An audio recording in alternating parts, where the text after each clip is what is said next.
We now continue with Britney, Unzipped.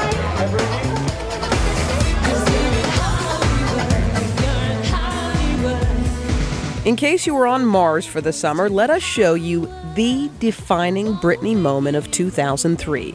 That mouths wide open kiss with Madonna at the MTV Music Awards. We were like, oh, get out of here! Yeah, baby! Writer Teray watched the intergenerational diva smooch with glee. But he knows it wasn't spontaneous at all. He saw them practice it in rehearsal.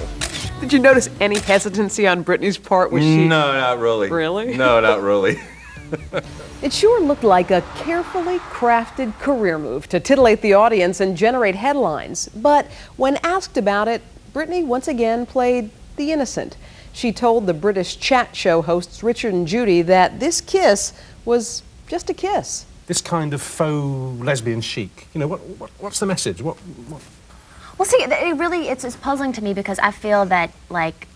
Because you're not gay, Britney. No, I know, but what I'm trying to say is, it's like, you know, there's been so many women on TV in the 80s, in the 90s, you know, in the 90s, of them kissing each other, of them. I really don't understand the big deal of why we did. Oh, it was a big deal back home, though. While lips were locking in Manhattan, tongues were wagging in Kentwood. I thought it was disgusting, to be honest with you. I was a little bit taken back, I'll have to admit. Well, if I'd have been in between them, it'd have been great, but since I wasn't, they didn't go over too good.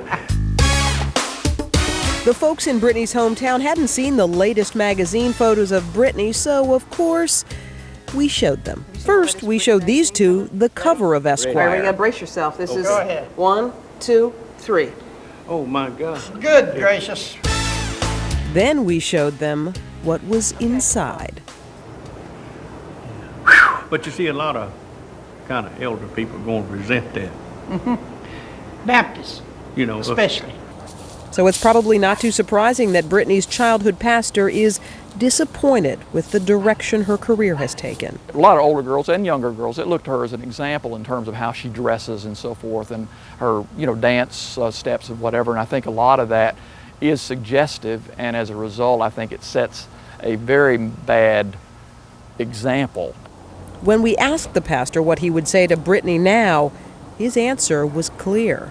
I love her and care about her. Am I disappointed of some of the things I read and hear and so forth? Yes, I certainly am. But that doesn't mean I love her any less.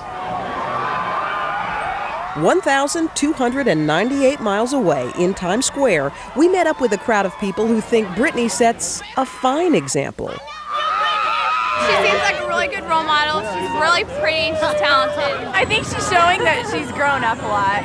But Britney's new style is not going over too well in the demographic that was once her strongest base. Well, give me one word to describe Britney Spears. Sophia? Ew. Is that a word? In my vocabulary, it is. What do you think when you see her now? Oh, God, not her again. I mean, I don't know anybody in my grade who, well, there might be one person, but she moved to Florida, who would like Britney Spears. These girls say the music isn't really the problem. It's not her songs. Her songs are normal. The words, the everything. It's the way she sings them that isn't normal. What are you talking about? How does she sing them? Well, first of all, how she's not really wearing anything. You'll watch me. Sorry, Sophia. Ever since the video for Slave came out, Britney's been going for a more adult audience. And that trend continues on her new CD, In the Zone. And she knows if she wants to sell big, she'll need to keep everyone watching. But for Britney, that's no problem.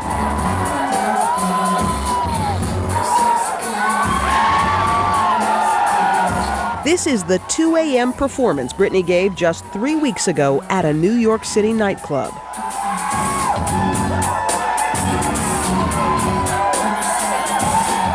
Britney at her wildest.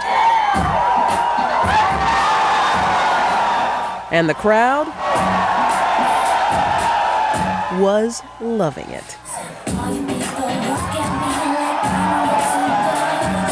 Is it all just a transparent attempt to grab attention and boost sales? Maybe so, but it seems to be working. She got us talking, didn't she? The first video from her new album, Me Against the Music, with guest star Madonna, has already reached the top spot on MTV's Total Request Live.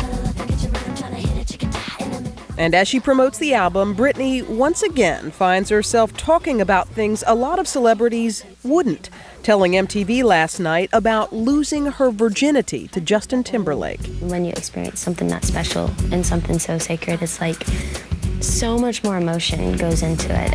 There's little doubt the CD will provoke more of the controversy Britney seems to have been courting for the past 2 years.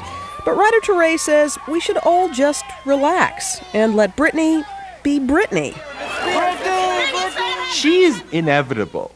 I mean, like the young, sexy, white blonde who's gonna be like that star sex symbol thing, like that's like a job that must, like we must have a vice president, we must have that. We had Marilyn Monroe, we had Farrah Fawcett, Madonna had it for a minute. Like if Britney left, they would have auditions. Somebody else come and fill this job. It's in the Constitution, that job must be filled. But don't hold those auditions for the next sexy blonde icon just yet. From Star Search to Mickey Mouse Club to Schoolgirl to Siren, Britney's been in the spotlight for more than a decade now, and she just might stay there. 10 years from now, where is Britney Spears going to be? Give me your prediction. Britney will still be here in 10 years. I do not bet against Britney.